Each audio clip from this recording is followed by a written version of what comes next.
हम लोग पिछली कक्षा में जेएस मिल को पढ़ रहे थे, जिसमें हम लोगों ने जेएस मिल के आर्थिक विचार शुरू किए थे और उसमें हमने स्वहित के सिद्धांत पर जेएस मिल की क्या अवधारणा थी उसको विस्तार से पढ़ा था।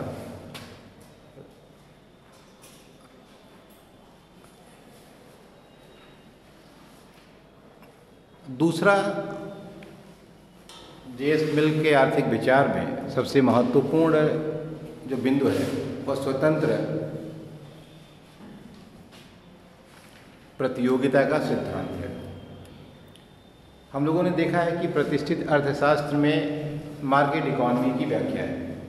मार्केट इकॉनमी का मतलब फ्री मार्केट इकॉनमी, अर्थात सरकार का हस्तक्षेप कम से कम होना चाहिए।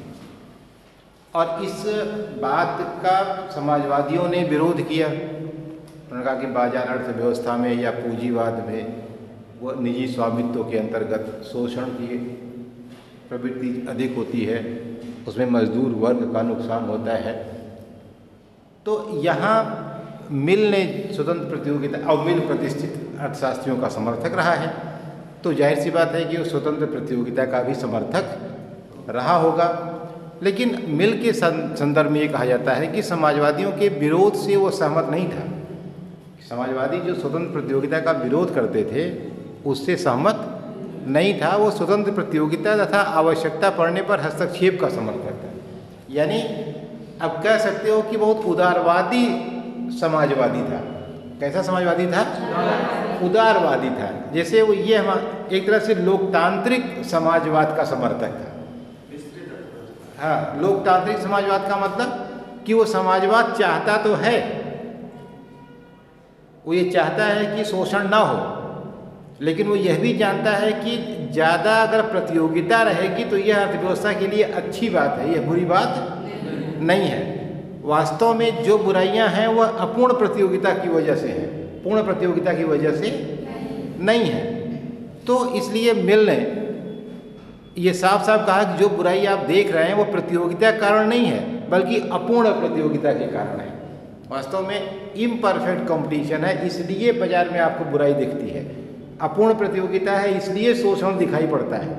अपूर्ण प्रतियोगिता है इसलिए मूल्य अधिक दिखाई पड़ते हैं। अगर पूर्ण प्रतियोगिता हो जाए, जो आदर्श स्थिति मार्केट में स्वीकार की गई अगर वह होती तो शायद कोई शोषण कैसे करता, क्योंकि ढेर सारे क्रेता होते, ढेर सारे विक्रेता होते, बहुत सारा सामान होता है। किसी के पास यह विकल्प ना होता कि वह वस्तु का मूल्य अपने हिसाब से मनमानी तय कर ले। किसी के पास यह विकल्प ना होता कि वह कैसे मजदूरी कम देता जब 10 लोग दूसरे मजदूर खरीदने के लिए तैयार खड़े हैं। तो जब पूर्ण प्रतियोगिता होती तो वास्तव में कोई भी शोषण नहीं होता, कोई भी व्यवस्था ना होती। दिक्कत इसलिए है, अर्थात स्वतंत्र प्रतियोगिता में बुराई नहीं है, बुराई प्रतियोगिता की पूरी तरह से ना होने में है, अर्थात अपूर्ण प्रतियोगिता में है। ठीक है। जनसंख्या का सिद्धांत, मिल ने माल्थस का बचाव करते हुए लिखा। जैसे माल्थस ने कहा था ना कि जनसंख्या ज़्यादा ये एक तरह से खतरनाक है, तो बड़ा लोगों ने तो उसने जनसंख्या पर नियंत्रण की बात कही। और आप शुरू से देख रहे हैं कि जनसंख्या नियंत्रण पर कहीं कोई बात नहीं है। सभी लोग ये मानते थे कि जनसंख्या कभी भी नुकसानदायक नहीं है। तो जब माल्थस का बहुत विरोध होने लगा उसके बाद पर, तो उसका बचाव मिल ने कैसे किया। जैसे कहते हैं कि भाई जो बच्चा पैदा होता है वो अगर मुंह लेकर के आता है तो हाथ भी तो लेकर आता है, तो खाएगा तो पैदा भी तो करेगा, तो फिर झगड़ा किस बात का है। अब इसको बहुत गहराई से न भी अगर हम विचार करें, ये अलग बात है कि मुंह हाथ भले लेकर आए, लेकिन हाथ जब काम ही करने लायक नहीं रहेगा तो क्या मतलब है उसका। अगर वह स्किल्ड नहीं है, अगर वह एसेट के रूप में नहीं है, अगर वह प्रोडक्टिव नहीं है, अगर वह ट्रेंड नहीं है, जैसे भीड़ का होना क्या मतलब है। खाएगा तो जरूर, लेकिन काम करने के कुछ लायक ही नहीं है, तो कैसे हाथ होने के बाद भी क्या काम करेगा। जैसे हमसे तुम कहो कि इस कमरे की बिजली की वायरिंग कर दीजिए, तो हमारे हाथ तो हैं, हम वायरिंग कर पाएंगे, तो फिर हमारे हाथ होने का क्या मतलब है। इसका मतलब वायरिंग वह कर पाएगा जिसको बिजली की ट्रेनिंग मिली होगी। इसका मतलब केवल हाथ से फायदा नहीं है, हाथ को प्रोडक्टिव होने के लिए उसके स्किल्ड, उसके ट्रेंड, उसकी स्मार्ट होने की ज़रूरत है। ना।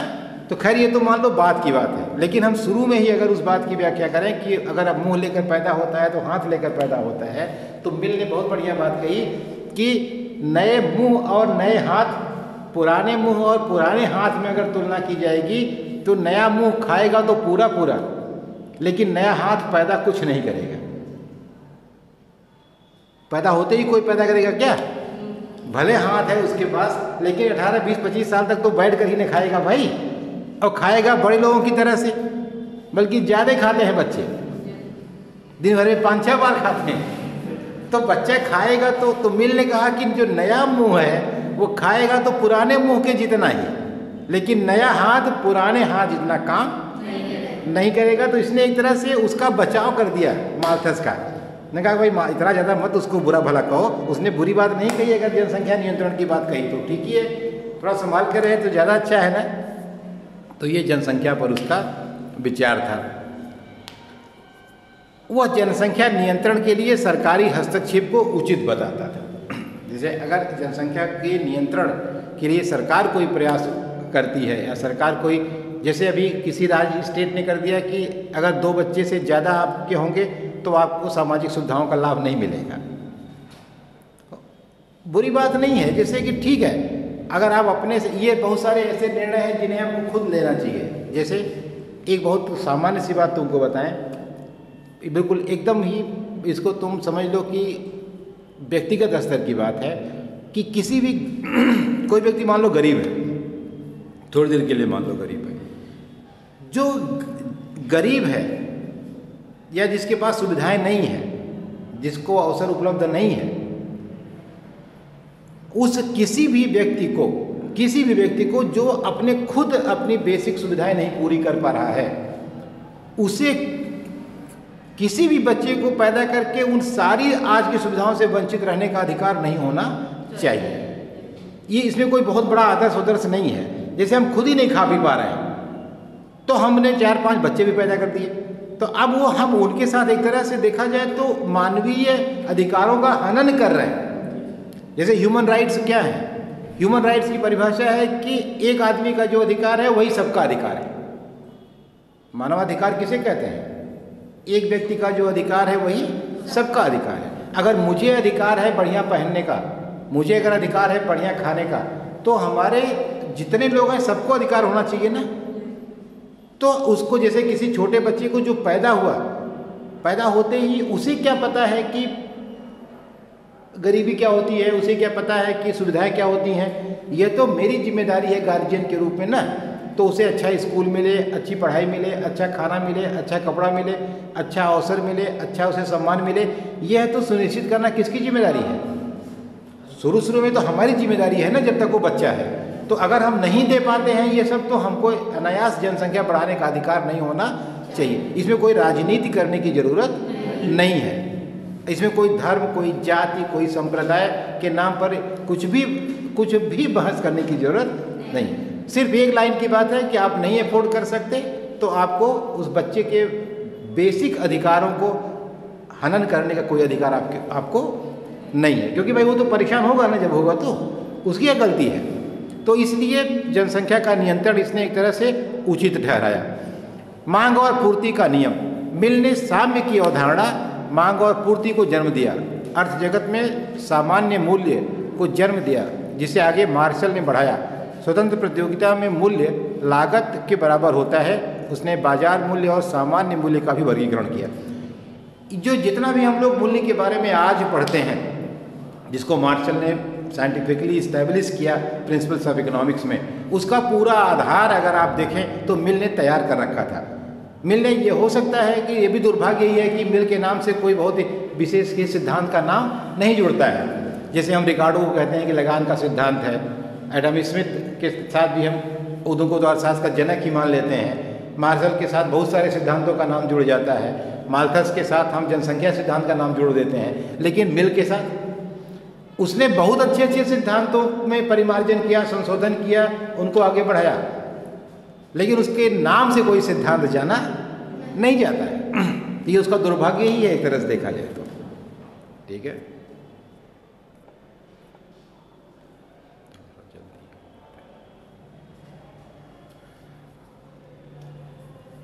देखो मजदूरी के सिद्धांत में जैसा मैंने अभी कहा कि उसने कोई अलग से ऐसा सिद्धांत नहीं दे दिया कि हम कहते हैं कि ये मिल का सिद्धांत है।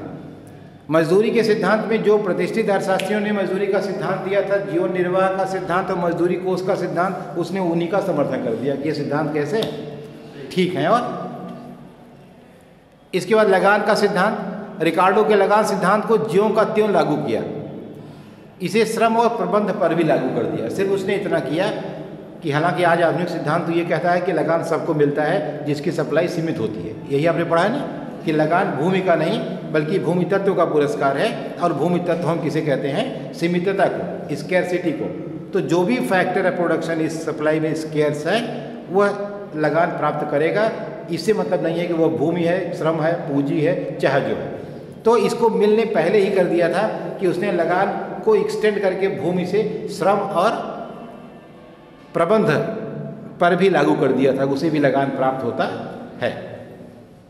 अंतर्राष्ट्रीय व्यापार का सिद्धांत, अब देखो इसमें रिकार्डो के तुलनात्मक लागत सिद्धांत को स्वीकार किया। यही है कि इसने सिद्धांत को स्वीकार कर लिया, उसमें कुछ संशोधन कर दिया, तो उसको संशोधनकर्ता के रूप में जाना जाता है, लेकिन उसे अलग से सिद्धांत के प्रतिपादक के रूप में कहीं नहीं जाना जाता है। तो इसने रिकार्डो के तुलनात्मक लागत सिद्धांत को स्वीकार कर लिया और उसमें संशोधन किया, प्रतिपूरक मांग वक्र सिद्धांत को प्रस्तुत किया। इसने वास्तव में मांग और पूर्ति को अंतर्राष्ट्रीय स्तर पर लागू किया और उसे प्रतिपूरक मांग वक्र के द्वारा यह बताया कि कैसे अंतर्राष्ट्रीय विनिमय दर का निर्धारण होता है। अंतर्राष्ट्रीय कीमत के निर्धारण की व्याख्या की, व्यापार का कारण लागतों में अंतर बताया। ये तो एक तरह से उसी जैसे तरीका बदल करके विद्यमान सिद्धांत को और स्पष्ट किया, कोई ऐसी नई अवधारणा नहीं देती कि कहा जाए कि यह तो मिल का सिद्धांत है। ठीक है। प्रतिष्ठित संप्रदाय की आलोचना, अर्थशास्त्र की परिभाषा, केवल धन को नहीं बल्कि कल्याण का शास्त्र माना। प्रतिष्ठित अर्थशास्त्रियों ने अर्थशास्त्र को धन का विज्ञान कहा था, इसने कहा नहीं, धन का नहीं बल्कि कल्याण का भी शास्त्र है। अर्थशास्त्र विज्ञान ही नहीं कला भी है। फ्रैंक नैफ के अनुसार बैंथम का कहना है कि मिल एक सामाजिक सुधारक था, जबकि प्रतिष्ठित अर्थशास्त्री एक भी शब्द परामर्श का देने को तैयार नहीं थे। देखो जब हम विज्ञान की बात करते हैं तो आपको मैंने बताया है कि हम व्हाट इज का अध्ययन करते हैं, क्या है, इसका मतलब जो है उसकी वस्तु स्थिति की ज्यों की त्यों व्याख्या कर देना। जैसे मैं बता दूं कि क्लास में इतने बच्चे बैठे हैं, बस खत्म, आगे ये नहीं हम कहने जा रहे हैं कि अरे इतने लड़के हैं तो इतने होने चाहिए थे, इतने क्यों हैं। प्रतिष्ठित अर्थशास्त्री परामर्श का एक शब्द नहीं देते थे, वहीं ये पूरा का पूरा समाज सुधारक था। तो इसका मतलब है कि ये अर्थशास्त्र को विज्ञान के साथ साथ क्या मानता था? कला भी है। ठीक है। तो अर्थशास्त्र के नियम कहता है कि भले ही उत्पत्ति के नियमों की तुलना हम प्राकृतिक नियम विज्ञान के नियमों से कर सकते हैं, परंतु वितरण के नियम मनुष्यों ने बनाए हैं, वे सामाजिक रीति रिवाजों से प्रभावित होते हैं। जैसे जब आप कहते हैं अर्थशास्त्र विज्ञान है तो सारे भी नियम प्राकृतिक हो गए। जैसे आपने जड़त्व का नियम पढ़ा, जैसे आपने वहाँ केपलर का केशिकत्व का नियम पढ़ा, वैसे ही उतने ही प्रभावशाली अर्थशास्त्र में मांग का नियम भी है, उपभोक्ता की बचत भी है, सीमांत उपयोगिता ह्रास नियम भी है।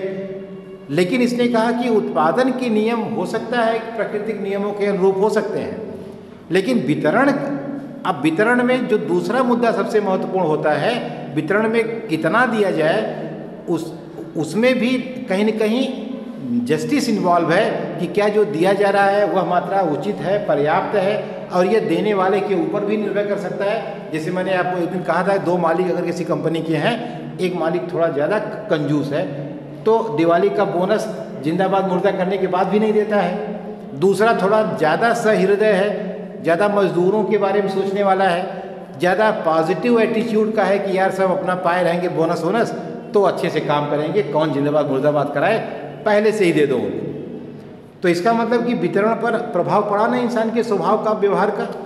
तो कहता है कि सामाजिक रीति रिवाज और परंपराओं का असर पड़ता है, इसलिए ये नहीं कहा जा सकता कि वो प्राकृतिक नियमों की तरह एकदम बिल्कुल निर्धारित है और वो सार्वभौमिक है। इसके अलावा संरक्षण की नीति, बाद में मिल ने प्रोटेक्टेड ट्रेड का पक्षधर हो गया था राष्ट्रवादी विचारकों के प्रभाव से। वैसे तो स्वतंत्र व्यापार का समर्थक है, लेकिन बाद में वो अंतर्राष्ट्रीय व्यापार में तुम पढ़ोगे आगे चल करके, even protected trade is also better than no trade.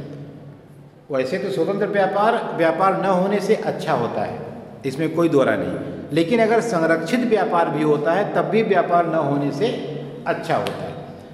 तो मिल बाद में राष्ट्रवादियों के प्रभाव में आ गया। राष्ट्रवादी, जैसे राष्ट्रवादी जो होता है वो क्या चाहता है कि वह राष्ट्र को महत्व देता है, अपने सामान को महत्व देता है। जैसे हम कहते हैं चाइना का सामान मत खरीदो, हाँ, तो उसमें हम निर्यात तो करना चाहते हैं, लेकिन इस्तेमाल के लिए बाहरी चीज़ों पर हमारी निर्भरता कम होती है। और इसलिए कहा जाता है कि जब आप कोई चीज़ निर्यात करते हैं तब आपके देश में सोना चांदी धन दौलत आता है, लेकिन जब आप आयात करते हैं तो आपके देश का सोना चांदी धन दौलत क्या होता है, बाहर चला जाता है। तो इसलिए ज़रूरी यह है कि आए, जाए ना, तो तब नहीं जाएगा जब आप अपने यहाँ उसकी आवश्यकता भर का सामान पैदा करेंगे, या आप इतनी देशभक्ति हो जाए कि भाई झालर नहीं जलाएंगे लेकिन चीन वाली नहीं खरीदेंगे। ठीक है, ये भी हो सकता है कि ठीक है हम नहीं पैदा कर पाते हैं तो हम 2 3 3 4 4 दीपक ही जला देंगे, झालर नहीं जलाएंगे भाई। विदेशी कपड़े इस्तेमाल नहीं करेंगे, जैसे हमने स्वतंत्रता आंदोलन में विदेशी कपड़ों की होली जलाई ना। तो इसका मतलब यह है, इसने कहा कि जो संरक्षित व्यापार है वह ज़्यादा बेहतर होता है, अर्थात स्वतंत्र व्यापार का एक तरह से इसने फिर समर्थन छोड़ दिया, और उसका कारण था कि राष्ट्रवादियों का प्रभाव पड़ गया। ठीक है, श्रम संगठन अंतिम दिनों में वह इनका समर्थन करने लगा। जैसे जो मजदूरी के सिद्धांतों की व्याख्या करता हो, जो जीवन निर्वाह लागत मजदूरी की बात करता हो, जो मजदूरी कोष के सिद्धांत के आधार पर मजदूरी की बात करता हो, अर्थात जो ये कहता हो कि मजदूरी जीवन निर्वाह लागत के बराबर होनी चाहिए, अर्थात उतनी मिलती रहनी चाहिए मजदूरी ताकि उसकी जाति जिंदा रहे। जाति माने कोई जाति हमारी जाति नहीं, जाति माने उस वर्ग के लोग जो काम करते हैं वो बस संख्या उनकी बनी रहे। ठीक है, और मजदूरी कोष का सिद्धांत मतलब एक कोष है, उसी में से अगर रोजगार बढ़ाना है तो मजदूरी कम कर दीजिए, रोजगार घटाना है तो मजदूरी बढ़ा दीजिए, बस सीधे से। तो इतना जो प्रतिष्ठित अर्थशास्त्रियों की बात करता था, उसने अब क्या कहना शुरू किया कि श्रम संगठन होने चाहिए। क्यों? ताकि वो मजदूरी बढ़वा सकें और अपने शोषण के खिलाफ आवाज़ उठा सकें। तो इसका मतलब समाजवादी हो गया ना। अब क्या हो गया? समाजवादी हो गया। ठीक है, तो इसका मतलब इस सबके प्रभाव से प्रभावित हो रहा है। जो जो मिलता है सबको अपने साथ समुद्र की तरह सारी नदियों को क्या कर रहा है, अपने में सब में बहाता लिए चला जा रहा है। जो मिलता है सबकी बात मान लेता है। अच्छा तुम सही कह रहे हो, हम गलत थे शायद। ये अच्छा स्वभाव भी है, गलत स्वभाव भी है। ठीक है, बहुत अच्छी बात थोड़ा है कि जो मिले सबकी बात मानते चले जाओ। और फिर गतिशील समाज का अध्ययन, प्रतिष्ठित अर्थशास्त्रियों ने स्टैटिक इक्विलिब्रियम की बात कही थी, जबकि इसने, जैसे आपने देखा कि काम्टे वगैरह का इसके ऊपर प्रभाव पड़ा, और इसने गतिशील इक्विलिब्रियम की बात कही। इसने ये बताया कि समाज चूँकि गतिशील होता है, इसलिए स्थैतिक समाज की कल्पना या स्थैतिक इक्विलिब्रियम की बात करना बहुत साइंटिफिक नहीं है। अब कहते हैं कि मिल समाजवादी विचारक के रूप में क्या था। तो जब इसने ये किताब लिखी 1879 में, चैप्टर्स ऑन सोशलिज्म, ये उसकी मृत्यु के बाद पब्लिश हुई, तथा पॉलिटिकल इकोनॉमी का जो दूसरा संस्करण आया उसमें वह समाजवादी हो गया था। जैसे आपने देखा कि शुरू वह कहाँ से करता है, प्रतिष्ठित अर्थशास्त्री के रूप में, लेकिन बाद में धीरे धीरे जाते जाते अंत में क्या हो जाता है, समाजवादी हो जाता है। और इस पर कहा जाता है सबसे अधिक प्रभाव उसकी पत्नी का पड़ा, कि चूंकि वह समाजवादी थी और उसी के प्रभाव में आकर के बाद में उसका भी स्वभाव कैसा हो गया, समाजवादी हो गया। तो मिल ने लिखा है कि यदि साम्यवाद और निजी संपत्ति के वर्तमान स्वरूप में चुनाव करना हो तो साम्यवाद की बड़ी और छोटी सभी कठिनाइयां बहुत मामूली होंगी। इसका मतलब ये कहा कि अगर साम्यवाद यानी समाजवाद और निजी संपत्ति में चुनाव करना हो, यानी पूंजीवाद में चुनाव करना हो, तो समाजवाद में छोटी बड़ी जितनी भी कठिनाइयां होंगी कुछ होंगी कहता है, लेकिन वह निजी संपत्ति से कम ही होंगी। अर्थात समाजवाद बेहतर होगा, पूंजीवाद कम बेहतर होगा। ये इसने बहुत साफ साफ बात कही।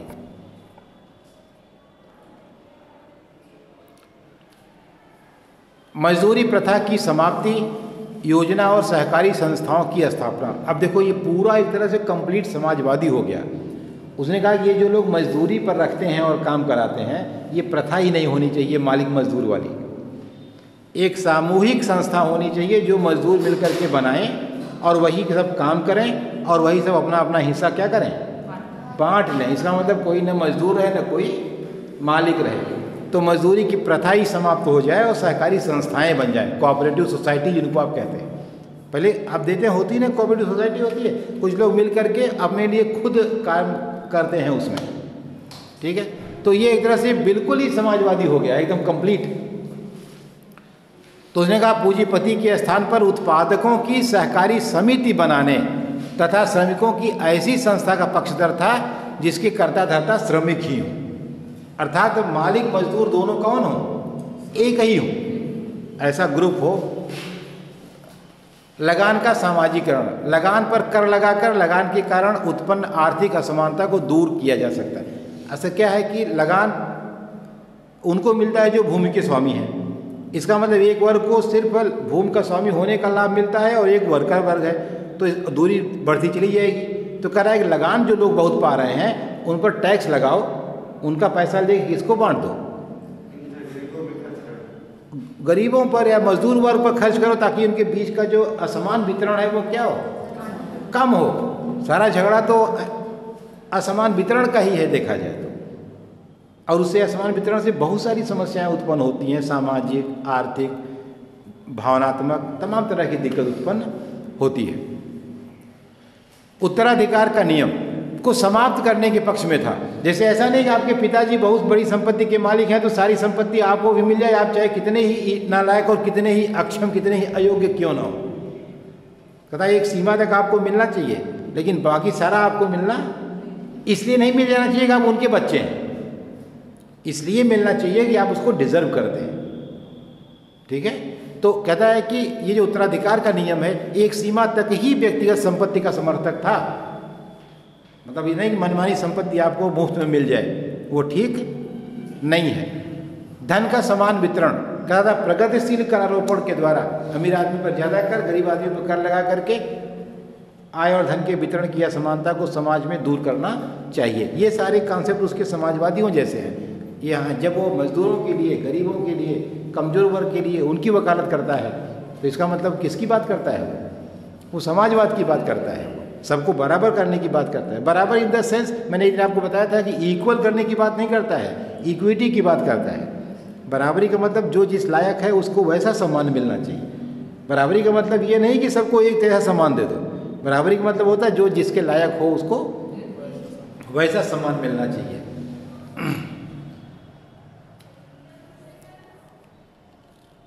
सरकारी हस्तक्षेप, वो वितरण के नियमों को शाश्वत नहीं मानता है और हस्तक्षेप के पक्ष में है। अतः मिल एक समाजवादी बन चुका था अंत में जाते जाते। कहता है कि वितरण जो होता है और उत्पादन चाहे जैसा हो, देखो बहुत साफ साफ, अगर वितरण फेयर और जस्ट नहीं है तो कभी भी समाज में सुख या समानता या समृद्धि नहीं आ सकती। क्योंकि बहुत सारा आप उत्पन्न कर रहे हैं लेकिन वह कुछ लोगों के पास ही जाकर इकट्ठा हो जा रहा है, तो बहुत सारा उत्पन्न होने का क्या फायदा भाई। इसलिए किसी भी समाज में, समाज चाहे वो पूंजीवादी हो, समाजवादी हो, चाहे वो मिश्रित अर्थव्यवस्था हो, जैसे हम लोग हिंदुस्तान में पूंजीवाद भी है और कुछ सरकार का भी स्वामित्व है तो समाजवाद भी है काम भर का। तो ऐसे में चाहे जो व्यवस्था हो, अगर वितरण फेयर और जस्ट नहीं है तो दिक्कत है। इसलिए वितरण को इंश्योर करना ये सरकार की ही जिम्मेदारी है और उसी का काम है। जैसे आप अगर एकदम छूट दे दें कि ठीक है चाहे जैसे रहिए, चाहे जो खरीदिए, चाहे जैसे करिए, चाहे जो आप करिए, तो इसमें ठीक है कुछ लोगों को तो इस छूट से फायदा बहुत हो जाएगा। जैसे कुछ लोगों के पास बहुत ज़्यादा अनाज बेचने को, जैसे ये कृषि कानून ये तुम्हारा है, कृषि कानून को जैसे बिल्कुल छूट हो गई कि अब आप चाहे जहाँ बेचिए और जो चाहे जितना खरीदे, कोई प्रतिबंध नहीं है, अच्छी बात है। अब जैसे हमको पहले जौनपुर बेचना मजबूरी था, जौनपुर में आलू 10 रुपये में बिक रही थी, जबकि तमिलनाडु में आलू 100 रुपये में बिक रही है। तो अब हम तो क्या करेंगे, आलू ले जाकर तमिलनाडु बेच देंगे, चलो यहाँ तक तो अच्छी बात है। लेकिन अब खरीदने में यह था कि पहले आप में एक प्रतिबंध था कि इससे अधिक खरीदेंगे तो जमाखोर माने जाएंगे, आपके खिलाफ कार्रवाई की जाएगी। अब खरीदने पर हम कितना भी खरीद सकते हैं। तो चलो थोड़ी देर के लिए मान लेते हैं कि जौनपुर में मैं एक बड़ा पूंजीपति हूँ और मैंने क्या किया कि बड़े बड़े गोदाम बना करके पूरे जौनपुर का गेहूँ खरीद लिया। अब कोई प्रतिबंध मेरे खरीदने पर तो है नहीं। अब जब सारा गेहूँ मेरे पास हो गया तो बेचना किसके मन से होगा? भाई मेरा गेहूँ तो मेरे मन से, सीधी सी बात है। तो मैंने जब सारा गेहूँ खरीद लिया लोगों से औने पौने भाव में, अब मैं इसके बाद तय करूँगा कि शेष को कितने में बेचूँ, 100 रुपये में, 200 रुपये में, 300 रुपये में। अब उसमें चाहे कुछ लोग खरीद पाए, चाहे कुछ लोग न खरीद पाए, चाहे कुछ लोग भूखों मर जाए, मेरे दिमाग में ये मेरी जिम्मेदारी नहीं है कि सबको खाना मिलना चाहिए। तो सरकार जब रहती है सिस्टम में तो वह इसको इंश्योर करती है कि महंगाई अगर हमने खरीद लिया है तो ज़्यादा नहीं खरीद सकते, बेच रहे हैं तो आप एक सीमा की ज़्यादा मूल्य नहीं रख सकते। ये सब चीज़ें कौन इंश्योर करता है? सरकार करती है। इसलिए सरकार का हस्तक्षेप जरूरी है। कितना भी चाहे जितना स्वतंत्र प्रतियोगिता हो, लेकिन सरकार को फिर भी वितरण को इंश्योर करने के लिए होना ही चाहिए। आज की डेट में भी ये मिल ने जब कहा उस समय तो दूसरी बात थी, लेकिन आज भी सब कुछ प्राइवेट कर दीजिए, उत्पादन चाहे जितना प्राइवेट हो जाए, लेकिन वितरण तो 100% सरकार के नियंत्रण में होना चाहिए। यही बिजली का वितरण है, आप इसको प्राइवेट दे दीजिए, ठीक है, लोग खूब उत्पन्न करें, बिजली ज़्यादा हो जाए, यहाँ तक कोई समस्या नहीं है। वितरण भी उनको अगर आपने दे दिया तो फिर वो वितरण अपनी शर्तों पर करेंगे और 80% घरों में उजाला होना बंद हो जाएगा हिंदुस्तान के। ये संभव नहीं है। तो अगर आप समाज में सुख, समृद्धि, समानता ये लाना चाहते हैं तो आपको वितरण नहीं देना चाहिए किसी भी काम का। ये बिल्कुल टेक्निकल भी है, क्योंकि वितरण और जो अनिवार्य वस्तुएं हैं जिनकी मांग बिल्कुल बेलोचदार होती है, अपने इकोनॉमिक्स में पढ़ा है, जैसे बिजली है, सड़क है, पानी है, राशन है, इनके बगैर आप जिंदा ही नहीं रह सकते हैं, जिनको आप हर हाल में खरीदेंगे। और जब इनको बेचने का मुझे अधिकार मिल जाएगा और मुझे इसका मूल्य निर्धारित करने की क्षमता हो जाएगी, तब हम इसका मनमानी मूल्य वसूलेंगे। तब हम कहेंगे अगर सप्लाई का पानी लेना है तो 10 रुपया बाल्टी। अभी जो सुबह शाम आप बहाते रहते हैं पानी सप्लाई वाला, तब वो क्या करेगा? आपके पंप के ऊपर लगा देगा मीटर और उसका रेट हो जाएगा कि अगर 1 बाल्टी निकालोगे तो 3 रुपया, 2 बाल्टी निकालोगे तो 6 रुपया, 5 बाल्टी निकालोगे तो कितना हो जाएगा? 15 रुपया। तो ये जो अनिवार्य वस्तुएं हैं, इनकी सप्लाई का अधिकार कभी भी किसी प्राइवेट व्यक्ति को नहीं दिया जाना चाहिए, क्योंकि इससे जनता भूखों मर जाएगी, इसमें कोई दो राय नहीं है। तो बिजली का उत्पादन चाहे जिससे करा लीजिए, पानी का उत्पादन चाहे जिससे करा लीजिए, राशन चाहे जिससे उत्पन्न करा लीजिए, लेकिन उसे बेचने का अधिकार कभी भी किसी प्राइवेट सेक्टर को नहीं दिया जाना चाहिए। आप समझ रहे हैं ना?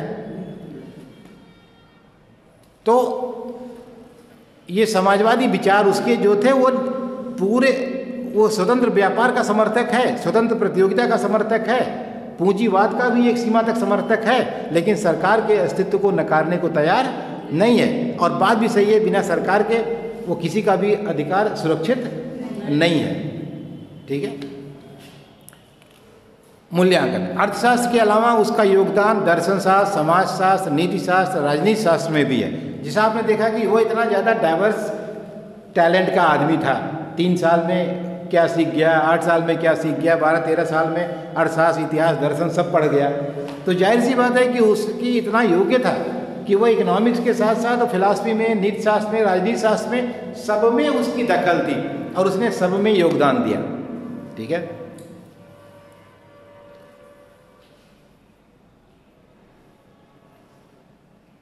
कहते हैं कि वो एक संक्रमणकालीन अर्थशास्त्री था, ट्रांजिशन फेज में है।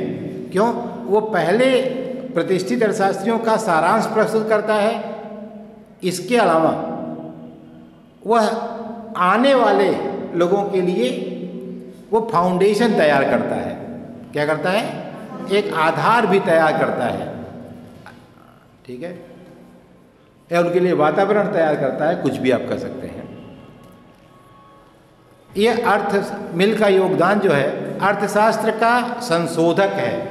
जैसा आपने देखा कि एडम स्मिथ के बहुत सारे विचारों को इसने क्या किया, उनका संशोधन कर दिया। अर्थशास्त्र का संस्थापक है।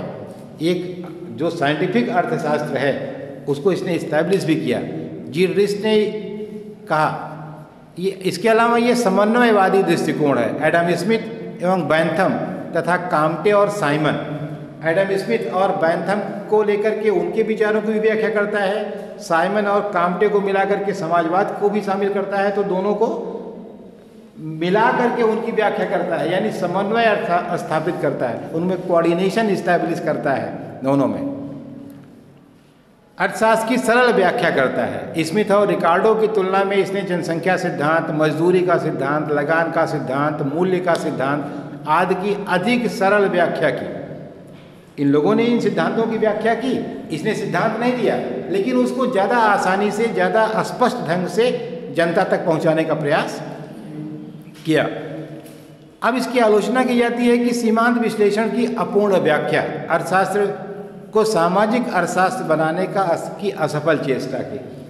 देखो, इसने अर्थशास्त्र के सामाजिक पहलू को, अर्थात उसके कला पक्ष को ज़्यादा अधिक फोकस किया। तो लोगों ने ये कहा कि ये इसने तो अर्थशास्त्र को सामाजिक अर्थशास्त्र न हो बनाने के बजाय क्या बनाना शुरू कर दिया, सामाजिक अर्थशास्त्र बनाना शुरू कर दिया। तो इस तरह से इसकी आलोचना, और इसने सीमांत की अवधारणा को उपभोग और उत्पादन के क्षेत्र में उस तरीके से स्पष्ट नहीं किया जिस तरीके से यह स्पष्ट किया जाना चाहिए था।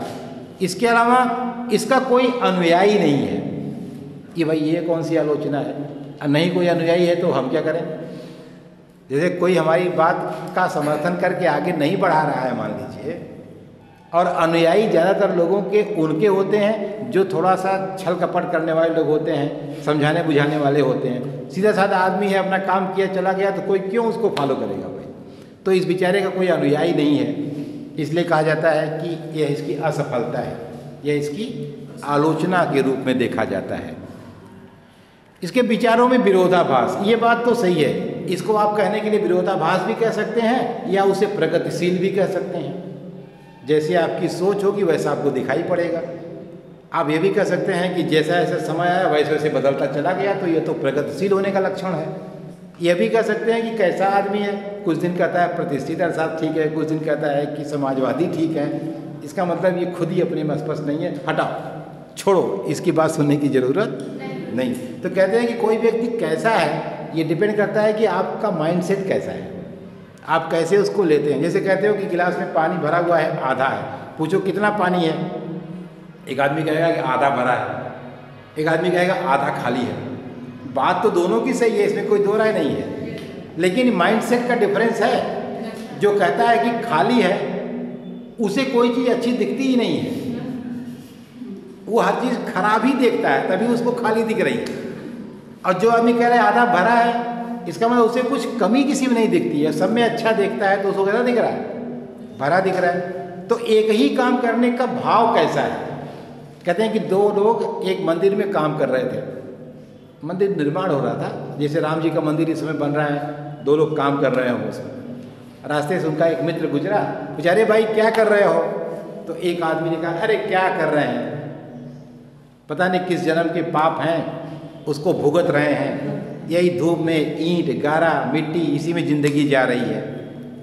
दूसरे से पूछा भाई क्या कर रहे हो, कह अरे भाई देखिए मजदूर आदमी है, काम तो करना ही है, हम तो इसी में खुश हैं, चलो कम से कम जब काम ही कर रहे हैं तो भगवान का घर बना रहे हैं, ज़्यादा अच्छा। एक ही जवाब, दोनों एक ही काम कर रहे हैं, लेकिन दोनों के जवाब में कितना डिफरेंस है। वो एक दूसरा वाला वही काम बहुत खुशी से बहुत प्रसन्न होकर कर रहा है, और पहला वाला वही काम कितना दुखी है, वो काम भी कर रहा है दुखी भी है। तो ज़्यादा अच्छा है जब काम कर ही रहे हो भैया तो प्रसन्न होकर के काम करो, दुखी हो करने की क्या ज़रूरत है ना। तो आपका माइंड सेट तय करता है कि आप किसी के संदर्भ में कैसा विश्लेषण करते हैं। आप किसी का विश्लेषण नहीं करते, ये भ्रम है आपको, आप अपना विश्लेषण करते हैं जब आप दूसरे के बारे में कुछ कहते हैं तो, ठीक है। तो इसलिए ये कहा गया कि इसके विचारों में विरोधाभास है। तो ये ठीक है, आलोचना के लिए आप कह सकते हैं, लेकिन यह भी कह सकते हैं कि वो प्रगतिशील है, क्योंकि उसने समय के साथ साथ जब जहाँ जो उपयोगिता देखी, जो आवश्यकता देखी, उसके हिसाब से उसने अपने को बदल लिया। ये तो बहुत बड़ी क्वालिटी है किसी के कैरेक्टर की, छोटी मोटी है ही नहीं, कि सबके बस की बात नहीं है। आर्थिक ढंग से व्याख्या न करना, इसने पूरे अर्थशास्त्र की व्याख्या साहित्य के तरीके से कर दी। हर जगह इसने क्या होना चाहिए पर फोकस किया, क्या है पर इसने फोकस बहुत नहीं किया। तो ये ठीक है, ये इसकी आलोचना है, लेकिन economics being a social science, इसको निश्चित रूप से क्या होना चाहिए पर अध्ययन करना चाहिए। भाई ये बता देना कि लोग दहेज बहुत ले रहे हैं, ये कौन सी सूचना है? आप ये कहते हैं कि समाज में लोग दहेज बहुत ले रहे हैं, कौन सा आपने जग जीत लिया? दुनिया जान रही है कि लोग बहुत दहेज ले रहे हैं। अरे ये बताइए ना कि ऐसा हो जाए तो दहेज लोग नहीं लेंगे, या आप इस पर प्रयास करिए, 10 लोग 5 लोग समझाइए कि भाई दहेज मत लीजिए, दहेज लेना अच्छी बात नहीं है, तब ना आपके कुछ कहने का मतलब है। तो सोशल साइंस कोई भी हो, वो चाहिए पर ही उसे काम करना चाहिए ईमानदारी से, क्योंकि उसी से उसकी सामाजिक उपयोगिता है। आप इकोनॉमिक्स पढ़ें और पढ़ कर के आप पर इतना असर हो जाए कि आप पैसे के बारे में सही सही भाव, ज्ञान और उसके बारे में अनुभव रखने लगें। जैसे आप अगर ये समझ जाएं कि पैसे लेकर के हम लोग 3 तरह की बात करते हैं। क्या कहते हैं? मनी सेक फॉर मनी, पैसे के लिए पैसा कमाना। दूसरा मनी सेक फॉर इंजॉयमेंट, ठीक है। और तीसरा क्या है? Everything whatever is there that is money. और इसके बारे में दूसरी बात क्या कही जाती है? वो ये है कि पैसा सब कुछ है,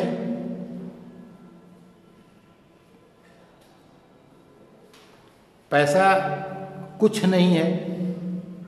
तीसरा, पैसा बहुत कुछ है। तो सब कुछ पैसा है, यह बात भी गलत है। पैसा कुछ नहीं है, ये कहना उससे भी गलत बात है। इकोनॉमिक्स का विद्यार्थी होने के नाते बहुत 100% भावना की बात नहीं करनी चाहिए, प्रैक्टिकल भी हमको जानना चाहिए। पैसा भाषण में कह सकते हैं कि अरे पैसा वैसा क्या, कुछ नहीं। कैसे कुछ नहीं? पैर टूट जाए इलाज कैसे कराओगे? तो पैसा कुछ नहीं, यह भी गलत है। पैसा सब कुछ, यह भी गलत है। पैसा बहुत कुछ है, ठीक है। इसलिए हमको बहुत कुछ है तो हमको उसको विवेकपूर्ण तरीके से कमाना भी चाहिए, विवेकपूर्ण तरीके से खर्चना भी चाहिए। यह भी जानना चाहिए कि सही तरीके से कमाना चाहिए, यह भी जानना चाहिए कि सही तरीके से खर्चना भी चाहिए। ऐसा नहीं है कि बड़ी मेहनत से कमा रहे हो, शाम को 500 की दारू पी जा रहे हो। ये पता होना चाहिए कि मेहनत से कमाए हैं तो सही जगह इस्तेमाल होना चाहिए। ये पता होना चाहिए कि गलत जगह से पैसा नहीं आना चाहिए। तो हमको ईमानदारी से यह तथ्य पैसे के बारे में जितना जल्दी समझ में आ जाए उतना ही हमारा जीवन कल्याणकारी हो जाएगा ना। तो ये कुल मिला करके जॉन स्टुअर्ट मिल के बारे में हम लोगों ने पढ़ा। अब हम लोग इसमें कल नेक्स्ट, हमको लगता है कि हम लोग कल मार्शल को पढ़ के तब इसको बंद कर दें, ठीक है।